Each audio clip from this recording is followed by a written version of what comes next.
Alrighty, so now it's time to do the season preview of Nashville SC, and I think we're now about halfway through the season preview as well, which means that not only the regular season is about to begin, but I'm happy to say that we're making some good progress when it comes to doing the season preview. But that being said, talk about Nashville SC. Obviously, it's a new era for this Nashville team. This is going to be the first full season that they're not going to have Gary Smith as their head coach after they let go of him last season. And really, this is the chance for BJ Callahan to see what he really is made of and whether or not with this Nashville team kind of did some signing in terms of repairing their midfield, or shall I say, just completely reshape their midfield. It'll be interesting to see whether or not if they can get themselves back to playoff contention. But that being said, last season was an absolute disastrous season. It's easily the worst season that Nashville SC has had in their short franchise history. In fact, it's the only time that they did not make it to the playoff ever since they entered the lead in 2020. But they finished 13 with a 9-9-16 record, finished with 36 points. Obviously, did not make it to the playoffs. The last playoff appearance was 2023, but the last time they won a playoff series, it's actually been quite a while. I mean, as much as this team has been regularly made the playoffs, except for last season, the problem with this team is that they had a lot of early playoff exit. I mean, after the first 2 year where they were able to make it to the second round, it's back to back first round exit, and as a result of that, the last time they won a playoff series was back in 2021. Now, the head coach of this team, of course, is BJ Callahan. Of course, he was hired last season, and he was hired relatively late last season as well, and they were hoping that he could really spark this team to get this team back into playoff contention, and they were in contention for playoffs for a bit, but unfortunately, it didn't quite worked out. Though this is going to be a chance for him to really lay out the foundation, because I really think last season, you probably shouldn't count what BJ Callahan did to the team to really observe how what he's going to do with this Nashville side. Consider the squad that he was working was still a Gary Smith team, and you can clearly see in terms of whatever philosophy that BJ Callahan was trying to input in these Nashville players, it just did not work whatsoever, because again, these players are just so used to the Gary Smith system that whatever kind of new tactics and new philosophy that BJ Callahan was trying to put into this team, it did not work whatsoever, to a point where they kind of revert back to playing a Gary Smith style of play, and that's kind of why they got some of the resort late in the season as a resort. The general manager is still Mike Jacobs. He's been there since 2018. Though that being said, there are definitely some pressure that he is facing. Obviously, some Nashville fans have not been happy in terms of what their GM has done, especially while they have definitely done very well in their early life in this league. It feels like they've been stagnated to a point where they're kind of going backwards when it comes to their progression. And not to mention, I've already mentioned about this Nashville team of how they're kind of a little bit hamstring when it comes to some the signings that they can make and the improvement that they can make into the roster, because there are some very bad contract that they of course has. Now, fortunately, some of those bad contract it is now off the books, but I mentioned before in the season preview, it's going to take probably a year or two for this team to fully build to really get themselves back to where they were just a couple of years ago, which was a team that was a dark horse when it comes to being a contender in the Eastern Conference. But despite that, that doesn't stop them in terms of making some moves. And again, they made a lot of move when it comes to restructuring the midfield and also their defense as well. First of all, they got Edward Tuxed from Rosenborg before re-signing Josh Bauer to a new contract extension. And then they were involved in that big trade with the LA Galaxy, where they sent Sean Davis to the Galaxy, and in exchange they get Gaston Brugman with the other way. And with that big trade that gone down, it would be interesting to see who, of course, won the trade. I mean, there's already people have talked about who exactly won the trade. Some people say Nashville did consider how good of a player Brugman was, and a guy that was kind of unfortunate that he was in a Galaxy team that's already very stacked in the midfield. I guarantee you, if Gaston Brugman was on other team, he probably might be a starter for another team. But that being said, they did lose Sean Davis, and Sean Davis was a pretty big presence for this Nashville side in terms of the midfield. So don't underestimate that as well, despite the fact that they got a good piece in Gaston Brugman. They also brought in Brian Acosta, a name that we haven't talked about in a while now. He's been kind of a bit of a castaway. We didn't think that he was going to come back to MLS, but here he is. Transfer from Real CD España. Then they also got Xavier Valdez off of the waivers. They also brought in Jason Palacios from CD America before they signed Chris Applewhite as a homegrown. And then they also brought another former face. I mean, this national team, when it comes to the offseason, they love to bring some former face and some recognizable face in MLS back into to their team by getting Andy Naha from CD Olympia. You know, the last time we seen Andy Naha play, he was with DC United. He looked relatively well during his time there. They also got Brian Sherwick transfer from CD Castellian, and then they also signed Maximus Eck from their MLS Next Pro team. Now, looking at the player that is no longer on this team, they decided to decline the option of Foster Iago. This was a bit of a surprising one because, you know, I thought with the limited minutes that Foster Iago got, he actually looked really decent for this national side. I mean, I'll never forget of how well he did in the CONCACAF Champions Cup. I mean, yes, again, that was doing a time when they were facing against relatively weak team, but did he score like a hat trick in one of the game? Is that's always going to be a unforgettable moment, and that I really wish that he actually got more minutes for this team. One of the problem with this Nashville side that is kind of similar to what I said about Minnesota. This team don't really likes to bring in a lot of their academy product or give some of their young guys a chance in this team. And I mean, we saw it during Gary Smith time. Most of the players on this team are usually veteran, as in not a lot of young guys that's played for this team. And an example of that is Ayago, a guy that I think he was decent to get another shot, but they decided not renew his contract. The same goes for Brian Nunga. He also had his option declined. Now he's with FC Cincinnati. They also did not renew the contract of Brent Coleman. Not surprised there, consider I think Brent Coleman time in MLS is pretty much number. They also declined the option of Ben Martino. They also declined the option of Marcedic and Joey Skinner as well. They also decided not to renew the contract of Drew Yearwood, who, you know, he had an okay season last year, nothing spectacular. And then looking at some of the players that they also traded away. So they traded away Lucas McNulton to DC United. I think that's a big loss for this Nashville team because when he came into that role, he actually looked really decent to a point where I thought Nashville was probably going to keep him for another year. Now, obviously, the amount that they of course got for DC was kind of hard to take away, and I'm pretty sure Lucas McNulton wants to get some starting minutes, knowing the fact that back line probably Walker Zimmerman is going to be back there alongside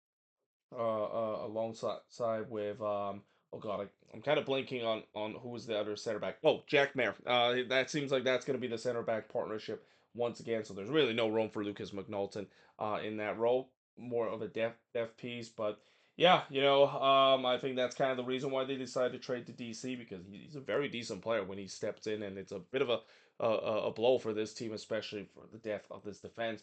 They of course traded Sean Davis to the Galaxy. That was part of the blockbuster Gaston Brugman deal that sent Sean Davis to the other way. They also trade Shaq Moore to FC Dallas as well. Kind of interesting, consider, you know, Shaq Moore, he kind of had an okay season with Nashville. I mean, his stock has definitely plummeted from what we've seen a couple years ago, where we thought this was going to be a really good signing because Shaq Moore had some experience with the U.S. men's national team, but yeah, he didn't really had the best of time with Nashville SC. Same goes for Randall Leao as well. I mean, man, if we were able to see a Randall Leao from the first season or even the second season, if this was before the numerous injury that Randall Leao suffered, this would have been a great player for this Nashville SC side. But unfortunately, that's not going to be the case. They decided to waive him. Same with Elliot Panico, who also they waived him, which again that's a bit of a surprise as well. Consider I thought he did decent in the back row, especially in terms of PK stopper. I thought he was going to be a guy that they could keep him, especially for a PK stopping specialist as he is. And then they also loaned Ruben Perciers to Tampa Bay Rowdies as the last player that is no longer on this Nashville side. Now, look at the first 5 games for Nashville. So they start the season at home against New England before going to face the defending Eastern Conference champion, and that is the New York Red Bulls. Then they play the Portland Timbers at home before facing against Philly on the road, and then they play Montreal at home to finish off the first 5 games. Those are some games that you could say that they could definitely get points. I mean, it's a pretty easy start to the season. They face a couple of teams that didn't make it to the playoffs. Obviously, facing against the team that won the East last year, it's not going to be easy. But the rest of them, you would assume that they could have a chance to win those games. Considering most of those teams did not make it to the playoffs or just barely made it to the playoffs last season. But looking at the last 5 games, they will go on the road to face against Cincinnati before facing on the road against Orlando City. Then they play at home against the Houston Dynamo before going on the road to play against Montreal. And they finish the season on decision day playing at home against Messi and friends. That is Inter Miami. Hopefully they don't have to face Messi and friends. Hopefully they're hoping that Inter Miami have already secured the playoffs long ahead, where they're probably just going to rest bunches of guys and they may get a free win as a result of that. That could maybe decide their chances in terms of being a playoff team. Because when I look at this team, despite the changes that they made in terms of the midfield, I mean, I still feel like this team is at very best probably a fringe playoff team heading into this upcoming season. But that being said, looking at the strength of this team, it's got to be the dynamic duo of the number 10 and the number 9 position. And I still do believe that Hani Mukhtar will find his form again. I mean, it's been a rough last couple of years for Hani Mukhtar. A guy that it's hard to believe he won the MVP a couple of years ago, but ever since he won that MVP campaign, he has just completely fall off the map. I mean, really, I think ever since what we saw in the Leeds Cup run that Nashville has made it all the way to the final before losing to Inter Miami, Hani Mukhtar has just not been the same player that he was, and I do believe that there's got to be a sense that that he could be come back to be that player. I mean, as long as if he can get some form in, and especially he can hope to rely on Sam Surge, who was wildly inconsistent last season as well. Though that's at least a little bit better consider how bad he was in MLS play after the Leeds Cup when he arrived with this Nashville side. If they could of course do well, then I think that's definitely the biggest strength of this team. It's hard to believe I said attack is one of the biggest strengths of this Nashville team. Consider for a long time it's always the defense, but I do have question when it comes to defense at time, especially last season. We started to see some crack that is started to shown on the defensive end, and it also doesn't help the fact that they also have some key guys that were out because of injury. I think Walker Zimmerman spent his fair amount of time on the IR as well. The weakness of this team, it's got to be the winger position. So right now, when you look at the roster, as much as they reshape the midfield and also the fullback position as well, they do not have a lot of wingers. The only true winger I think they have is Tyler Boyd. He's still coming back from that torn ACL injury that he suffered last season. So yeah, they really need to go into the market in terms of getting those wingers, and that kind of perfectly get into our first pretty big question of this team is, are they going to use those U22 initiative spot to get the wingers? So as much as this team is maxed out on the designated player spot, and as much as they don't really have a lot of cap space to work with, they still have those U22 initiative spot to do so. And we'll see whether or not if they're going to use them to bring in those wingers, because that's one area that they really lack heading into this season. They don't really have a true winger on this team, and it's going to be too predictable to just kind of keep playing to Hani Mukhtar and really once again pray that he's going to be the nucleus of this team, even though that's kind of been the MO for Nashville for the past couple of years.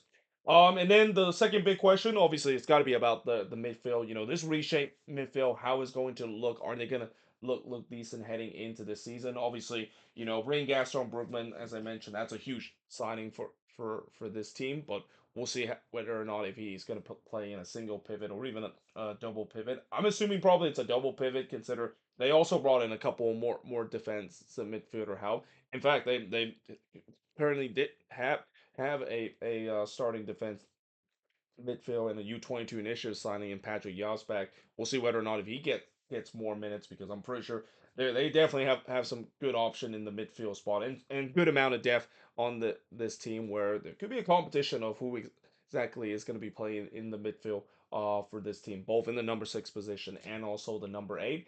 And then the last big question of this national team has to be with BJ Callahan. So again, last season I'm gonna just have that as a write off in terms of BJ Callahan. Relatively underwhelming start to his life to Nashville, where when he made his debut, he didn't really get this team firing on all cylinder, and didn't really kind of we're hoping that he's going to be like many of these new head coach, maybe get a new head coach boost as we usually see with a new head coach coming in and get the team winning a couple of games to make it to the playoffs. I mean, I think that's kind of the whole point why Nashville decided to make that coaching change. But again, I think part of that is because it seems like BJ Callahan is playing almost the opposite of what Gary Smith wants to do. He's kind of a more of a possession head coach and a guy that wants to implement the possession style of play to this Nashville team, and that just kind of doesn't work with this Nashville team when you have a team that not only it's still a Gary Smith team, but a team that has been just drilled to be more of a defensive kind of team and rely on transitional play.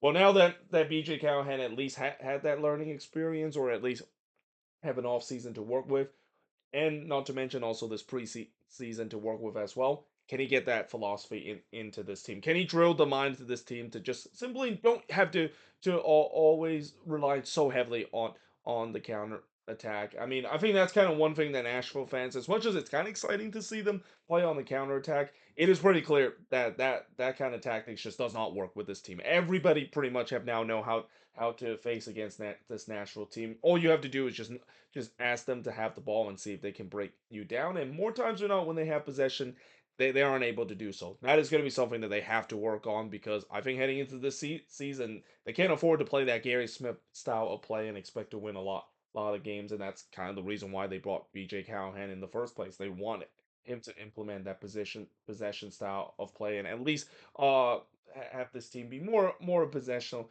kind of team going forward, and also do well with it as well. But in terms of the expectation of this team, again, when you look at this team, I mean, if everything goes well, I think it could be a playoff team, but I still think it's kind of a fringe playoff team, considering there's a lot of competition in the Eastern Conference heading into this season. And when I look at the moves that they made, yes, there are some good moves that they made this off season, but we'll see whether or not if it will work out. I do have question in some of the moves that they made, especially the midfield. I wonder how this reshape midfield is going to look like. And then going forward on the attack again, can Honey Mukhtar find himself in good form? I still do believe that this is probably going to be a team like what we've seen in previous years, where the attack will go if Hani Mukhtar is up for it. If he's up for it, this attack will be decent and fun to watch. If he's not up for it, and he's kind of like that player that suffered a huge fall off in the last 2 seasons, Nashville could be in a bit of a trouble when it comes to the attacking end, just like they did last season. So yeah, again, it's very unpredictable of how this team is going to be. So when that is the case, I gotta say it's just going to be a fringe playoff team, and maybe we could see some inconsistency with this team throughout the season as well. But there we have it. That is pretty much it for my season preview of Nashville SC. And as always, let me know in the comments below, what do you think of this season preview? If you're a Nashville fan, what do you think is the strength, the weakness, the three big question, and the expectation is for this team heading into this season? But until then, hope you guys enjoyed this video. If you do, make sure to leave a like, smash the subscribe button, and yeah, I of course will see you guys next time.